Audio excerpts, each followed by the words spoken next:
Yeah, guys, yeah, man, Double H back here again for this series, bada bing, bada boom. So yeah, man, so yeah, I'm going to be doing Battle Royale.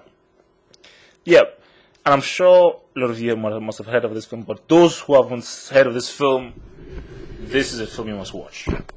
This is definitely a film that you must watch. Um, Battle Royale. It's one of those films where you think to yourself that, man, what would I do if I was in that position? What would I do if I was in that same position? That they put me in. And I think those are those films that where after you watch it, it sticks in your mind. You talk about it. You comment about it, and it affects you on some level emotionally. And I think this is that film. Obviously it's not like Roots. Okay, that's like basically like destroys you on every emotional level. But this is a film that you think about it. It's not like Iron Man 2 where like, after you watch it you forget what you saw. This thing it sticks in your mind. And yeah, obviously this film it's Japanese, made by a Japanese director who had problem with adult authority back in his World War days. So he made a film about the relationship between kids and adults. Premise of the film, you have school kids who are obviously they're classmates, and they're taken on the bus and driven to this island, and one of their previous teachers beats Takeshi, a very famous Japanese guy, Japanese actor. Look him up, beats Takeshi.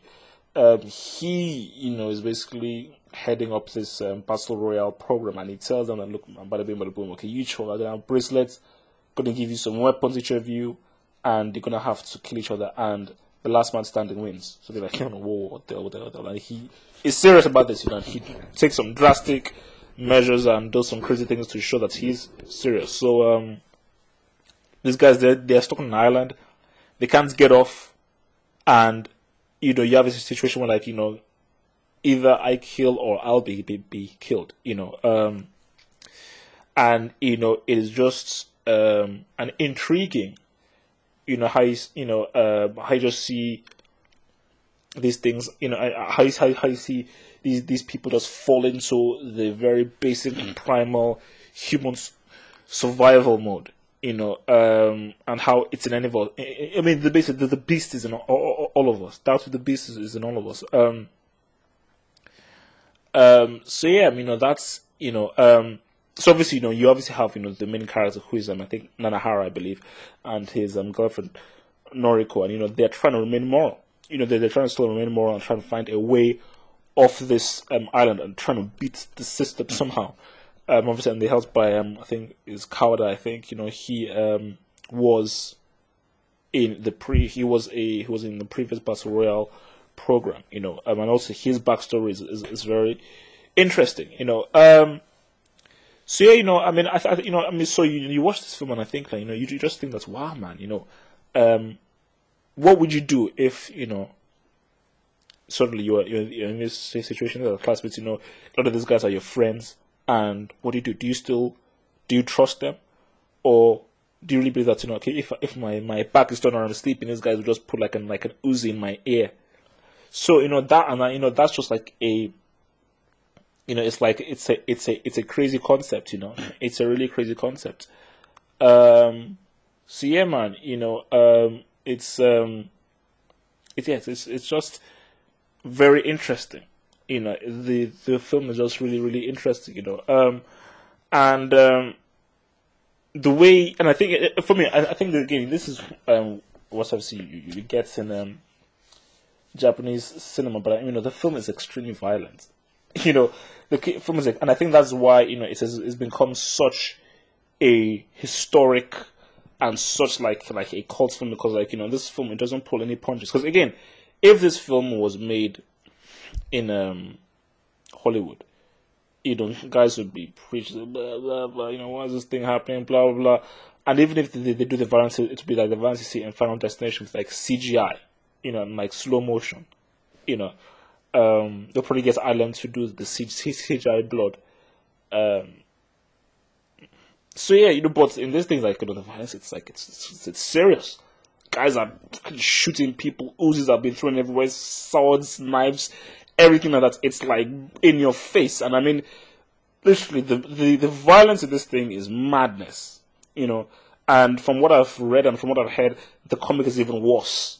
The comic series is even worse. And it's even much. It's more sexual, more violent, much more insane, much more mad. But yeah, I mean, but that it gets the point across. It gets the point across. Okay, and maybe there are times where the violence is a bit like, okay, whoa, this is, but the film, it hits you, and when you're just watching the film, you're like, yeah, man, because obviously again, there are times when and I wasn't saying this about let the right one, it's when I grew up watching Hollywood films, so I am much more in tune with that whole ideology, so obviously there are bits is where I feel like, okay, it's a bit pretentious, a bit too preachy.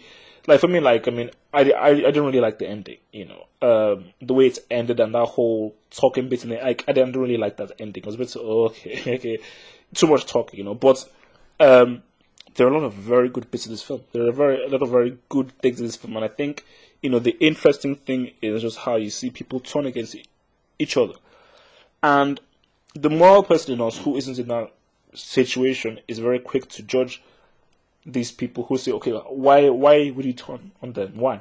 Oh my gosh, you're such a backstabber. But like, if you were in that situation, for me, I mean, in my position, look, okay, if it was me, if it was Double H, I'll try and build a nuke.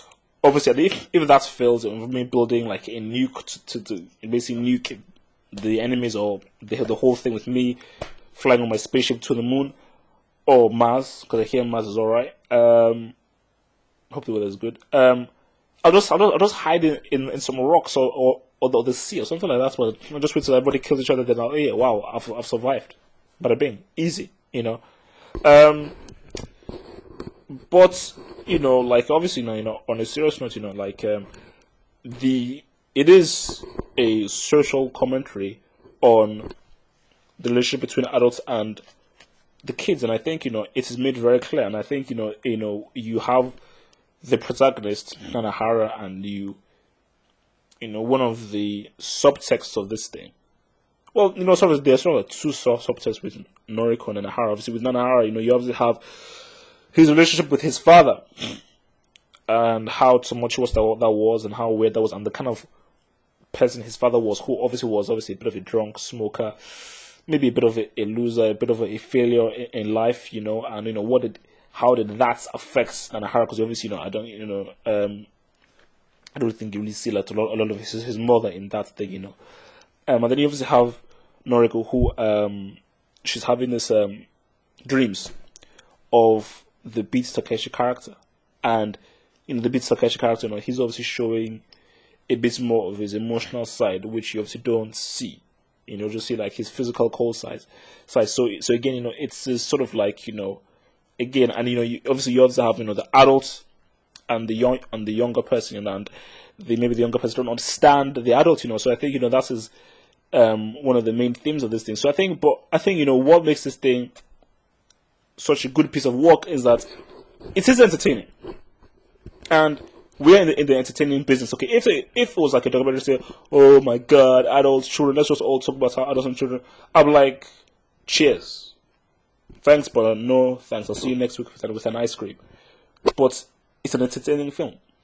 The plot is very entertaining, and it moves at a very fast pace, and you are always kept at the edge of your seat, and it is very, because again, one of the things that they do is that, they, anytime someone dies, they report them getting killed. For me, Beat Takeshi, this film was amazing. I mean, I love this guy's acting, because he's very offbeat and a very quirky kind of actor, and, so just the way he just delivers the lines and just the way he just does it, everything about it is just very interesting, But yeah, obviously every time somebody dies, he basically announces those people that have done it. Okay, number 23, blah blah, number 24, number 25. I know, and you just see people just getting clocked off, and this is just, these are where sometimes friends just getting killed like that, like that, like that, like that, like that. So it's almost like watching like some kind of like gladiator show or something. So that keeps you at the edge of your seat and keeps you intrigued. But at the same time as you're being entertained, you're being given something more. It's like with the Matrix films. With the Matrix films, on face value, you're given entertainment like action, amazing special effects, amazing kung fu, crazy set pieces, amazing sets, but beyond that, there's a social commentary. There is a commentary about reality. There is philosophy beyond that. And I think that is what all great pieces of work do. And again, this is maybe some of my criticism of Kubrick, which is that he just focuses on face value, on like, okay, boom, okay, this is the intelligent, blah blah. I'm talking about this, blah blah. It's so deep. I'm like, okay, yo, what the hell, But again, that's why I love Spielberg so much, because Spielberg, first thing he does is he keeps you entertained and he draws you in, but then he gives you some substance within there, and gives you something more and give you something in there for you to take out of, But and again, same thing with the Battle Royale, you are entertained first, and through that entertainment, you learn some stuff, you learn some serious stuff, some real stuff about the value. What is the value of friendship when it puts into a kill or be killed situation? How much value do you put on trust when you put in a survival situation? And these are things that you think about, And again, you just look at the whole thing of like adults and kids, and the whole thing of authority figures, trying to fight these authority figures out there, So and I think, yeah, man, this is. If you haven't seen this film, my God, man, I wholeheartedly 100% recommend this film. You have to watch this film. If you haven't seen this film, you have to watch this film. And yeah, man, that's all I can say. Just Battle Royale, man. It definitely gets my thumbs up as a film that it sticks in the mind, and a film that you can really talk so much out of. And for those who have seen it, I'd love to hear what your views on this film are.